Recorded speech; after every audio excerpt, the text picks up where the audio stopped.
जो बात आपने अख़ज़ किया है, जो इलाक़े से सैकड़ों लोगों का फ़ोन आ रहा है, उसमें कहीं न कहीं जो बिस्वी के ज़िम्मेदार हैं, जिनके ज़िम्मे लीडरशिप है, और हम लोग भी बिस्वी में रहते हैं, हम लोगों पर भी ज़िम्मेदारी आती है।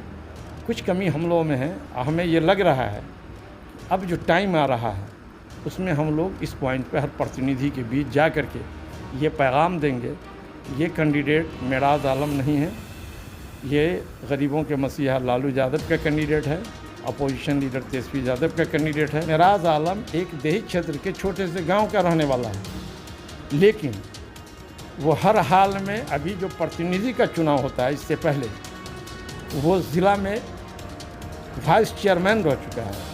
वो प्रतिनिधि के दुख दर्द को खूब अच्छी तरीके से 5 साल जाना है और ज़मीनी सतह से।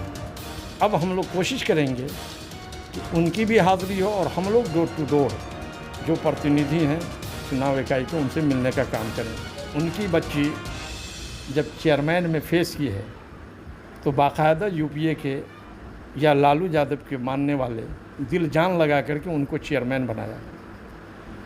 उसके बावजूद भी वो अपने वाइफ को ला करके एमएलसी का कैंडिडेट बनाया है। इसमें सेकुलर जमात, आरजेडी, सीपीएम, सीपीआई के लोगों ने को बड़ी घृणा इनसे हुई है कि तीसरे दर्जे के लोग भी, जिस पे पार्टी के लीडर ने इतना बड़ा एहसान किया हो, वो इस तरीके का कदम नहीं उठावेगा।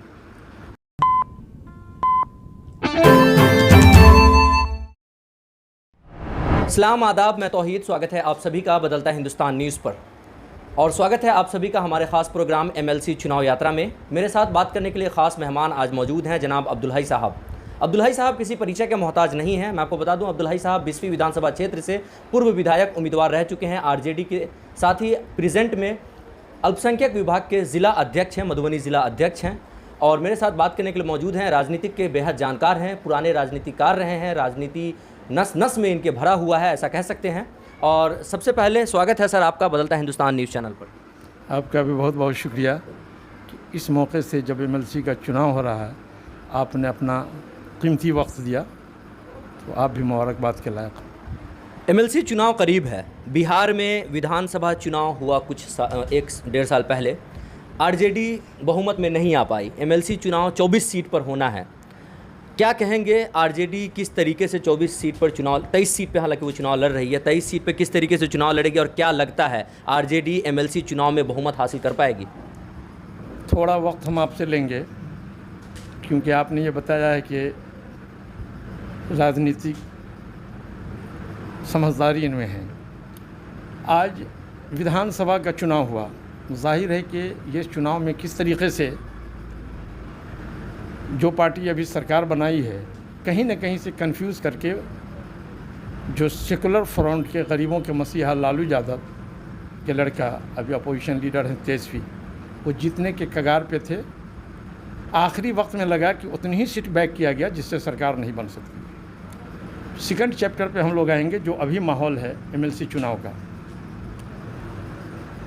तो जिस पार्टी से एमएलसी के कैंडिडेट मेराज आलम को बनाया गया, पहले मैं उस पर ब्रीफ करना चाहूँगा कि गरीबों के मसीहा लालू यादव, उसकी नीयत पे ज़र्रा बराबर भी शक नहीं किया जा सकता कि आपने तस्करा किया है कि मैं पूर्व प्रत्याशी आरजेडी का रहा। एज ए वर्कर मैं बिस्वी में समाज का काम किया और ईमानदारी से आरजेडी के लिए किया।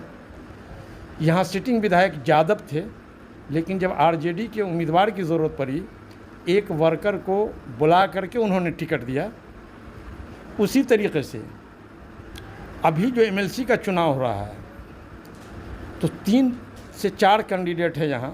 जाहिर है कि कोई धन से माफिया हैं, कोई फेस से माफिया हैं, लेकिन फिर लालू यादव ने उसी तारीख को दोहराया है और हमें लग रहा है कि पूरे बिहार में इसी तरीके के उम्मीदवार को इन्होंने उतारा होगा। जैसे 2000 में एज ए वर्कर, सामाजिक कार्यकर्ता, ज़मीनी सतह के ब्लॉक लेवल के कार्यकर्ता को बुला के यादव के मुकाबले में टिकट दिया, उसी तरीके से मेराज आलम एक देही क्षेत्र के छोटे से गांव का रहने वाला है, लेकिन वो हर हाल में अभी जो प्रतिनिधि का चुनाव होता है इससे पहले वो ज़िला में वाइस चेयरमैन रह चुका है। वो प्रतिनिधि कि दुख दर्द को खूब अच्छी तरीके से 5 साल जाना है और ज़मीनी सतह से। और आज भी जिस इलाके से बिलोंग करता है वो सेकुलर का पूरा पैवस्त है। उस इलाके में ज़ात और जमात की जो पॉलिटिक्स होती है तो उसमें बहुत कम होने के बावजूद भी प्रमुख है। MLC ये जो बनेगा, जो भी बनेंगे वो नुमाइंदा होंगे चुनाव इकाई के वकालत करने के लिए, जिसमें उस तरीक़े के वर्कर को लालू यादव और तेजस्वी ने टिकट दिया है। और ऐसी हालत में हमें ये लग रहा है कि जितने भी प्रतिनिधि हैं वो यकीन रखेंगे कि दुख दर्द सबसे अच्छा जानने वाला वो मेराज होगा, क्योंकि वो भी एक प्रतिनिधि है। लेकिन एक अहम सवाल है सर, जिस प्रकार से गुलाब यादव राजद में थे, टिकट नहीं मिला, गुलाब यादव की पत्नी अंबिका गुलाब यादव अभी कैंडिडेट है, तो कहीं ऐसा ना हो कि मेराज आलम पे अंबिका गुलाब यादव भारी पड़ जाए?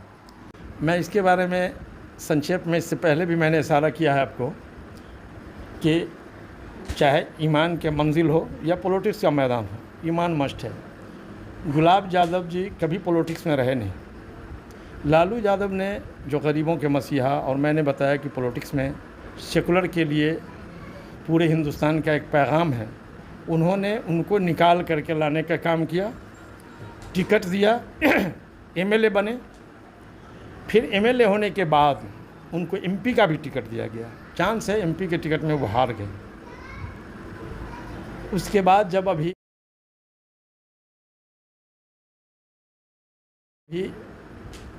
इकाई का चुनाव हुआ है, उनकी बच्ची जब चेयरमैन में फेस की है तो बाकायदा UPA के या लालू यादव के मानने वाले दिल जान लगा करके उनको चेयरमैन बनाया। उसके बावजूद भी वो अपने वाइफ को ला करके MLC का कैंडिडेट बनाया है। इसमें सेकुलर जमात, RJD, CPM, CPI के लोगों ने को बड़ी घृणा इनसे हुई है कि तीसरे दर्जे के लोग भी, जिस पे पार्टी के लीडर ने इतना बड़ा एहसान किया हो, वो इस तरीक़े का कदम नहीं उठावेगा। और ऐसी हालत में, ऐसे वक्त में इन्होंने कदम उठाया है कि हमें ये लग रहा है कि उनको कहीं से कोई वोट नाम करके सेकुलर पर उनका वोट एक भी मिलने नहीं जा रहा है। चाहे वो मुस्लिम कम्युनिटी के लोग हों, यादव कैंडिडेट इसके लोग हों, या दलित हों, अति पिछड़े हों, जो सेकुलर फ्रंट के लोग हैं, वो कहीं उनकी जगह नहीं बन रही है। और जब जगह नहीं बन रही है तो उनमें तिलमिलाहट शुरू है। लेकिन एक मेरा सवाल एक और है सर, कि जिस तरीके से मेराज आलम है, कई प्रतिनिधि, ख़ास तौर पे चूँकि हम बिस्फी से बिलोंग करते हैं, बिस्फी क्षेत्र में, बिस्फी प्रखंड क्षेत्र में बहुत सारे प्रतिनिधियों का यह कहना है कि मेराज आलम की कैंपेनिंग में कहीं ना कहीं कमी है। जो कैंपेनिंग होनी चाहिए, जो एग्रेसिव होना चाहिए, वो नहीं हो पा रहा है, प्रतिनिधियों से नहीं मिल पा रहे हैं। और इससे अगर कंपैरिजन करें तो गुलाब यादव कहीं आगे है मेराज आलम से इस मामले में। तो इसकी भरपाई कैसे करेगी राजद, कैसे करेंगे मेराज आलम? ये सही है कि आप सच्ची पत्रकारिता भी करते हैं और बिस्फी के भी हैं और अभी के चुनाव इकाई के सरपंच भी हैं। ये पूरा आपको बिस्फी का ये पता चलता होगा। ये पूरे पार्लियामेंट नहीं, यानी पूरे ज़िला का 2 पार्लियामेंट का क्षेत्र है ये मधुबनी। बहुत लंबा क्षेत्र है। जाहिर है कि हर जगह तो एक उम्मीदवार नहीं पहुंच सकता, लेकिन जो बात आपने अख़ज़ किया है, जो इलाके से सैकड़ों लोगों का फ़ोन आ रहा है, उसमें कहीं न कहीं जो बिस्फी के ज़िम्मेदार हैं, जिनके ज़िम्मे लीडरशिप है, और हम लोग भी बिस्फी में रहते हैं, हम लोगों पर भी जिम्मेदारी आती है, कुछ कमी हम लोगों में है। हमें ये लग रहा है कि अब जो टाइम आ रहा है उसमें हम लोग इस पॉइंट पे हर प्रतिनिधि के बीच जा कर के ये पैगाम देंगे कि ये कैंडिडेट मेराज आलम नहीं है, ये गरीबों के मसीहा लालू यादव का कैंडिडेट है, अपोजिशन लीडर तेजस्वी यादव का कैंडिडेट है, हम सबों का कैंडिडेट है। फ़िरका परस्त ताकत को हराने के लिए लालू यादव तेजस्वी की सख्त ज़रूरत है, उसके मनोबल बढ़ाने के लिए। जो कमी आप बता रहे हैं, तो अब हम लोग कोशिश करेंगे कि उनकी भी हाज़िरी हो और हम लोग डोर टू डोर जो प्रतिनिधि हैं चुनाव इकाई के, उनसे मिलने का काम करें। बदलता हिंदुस्तान के माध्यम से जो बिस्फी प्रखंड के प्रतिनिधि हैं जो वोट डालेंगे, उनसे आप एज ए अल्पसंख्यक विभाग के अध्यक्ष होने के नाते क्या अपील करेंगे? क्या